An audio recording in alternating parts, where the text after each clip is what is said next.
The Tunisian government deploys security across the country following yesterday's deadly attack on a beach resort. 39 people, most of them tourists from the UK, were killed in the raid. ISIS has claimed responsibility. The Tunisian attack came within hours of another in Kuwait, where a man walked into a mosque during Friday prayers and blew himself up. 27 people were killed. In France, a man described by authorities as someone with ties to Islamic radicals brutally killed his employer before driving his delivery van into a gas plant, injuring 2 workers. Here now with a look at how these events relate and what can be done to stop these types of attacks. We're joined by Ray Boisvert. He's the former Assistant Director of Intelligence for CSIS. Ray, what do you make of the timing? I mean, 3 attacks yesterday, even more in other parts as well, but 3 attacks, 3 continents. Is it coordinated? Well, Asha, it's really hard to say, and I think it's the question that's being posed by most security, intelligence, and law enforcement experts.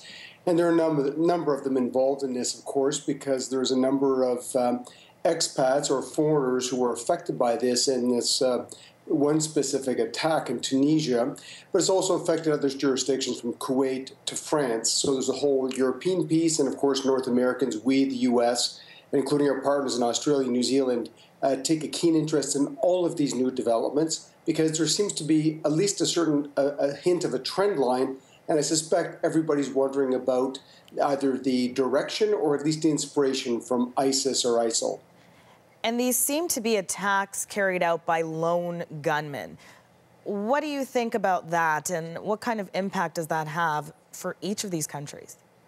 Well, it underlines an important point for all of us in the business of securing our societies. We saw it here in Canada in October in 2 serious tragic events, is that it is impossible to secure an open society.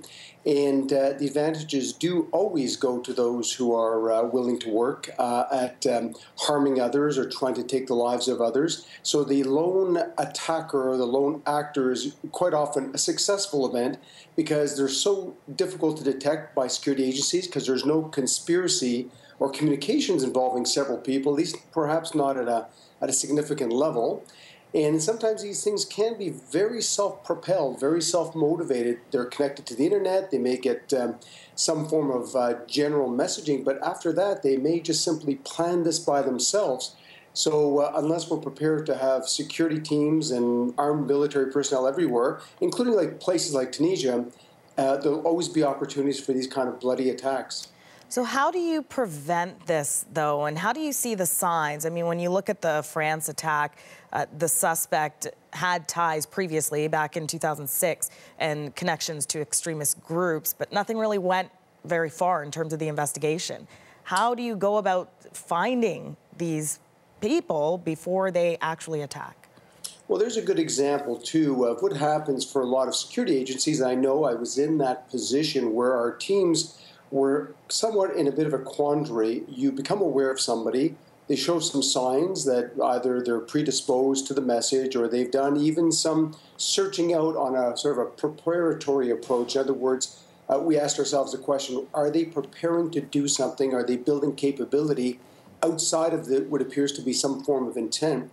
And after a while, you have to make decisions. You either drop that target and move on to somebody else, because quite often new emerging targets are moving forward, or somebody else looks like they're even more advanced in their preparation. And I suspect that's what's happened to the gentleman or the individual in France.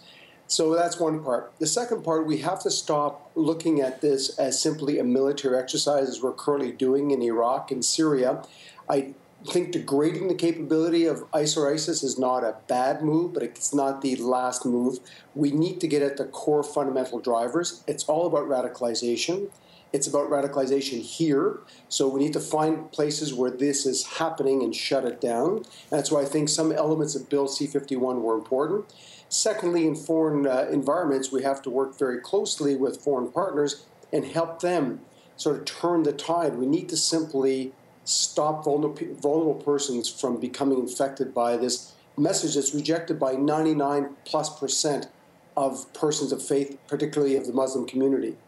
It really is a multi-layered, complex issue with many possible solutions, but we want to thank you. We appreciate your insight. My pleasure. That was Ray Boisvert in Toronto. He's the former Assistant Director of Intelligence for CSIS.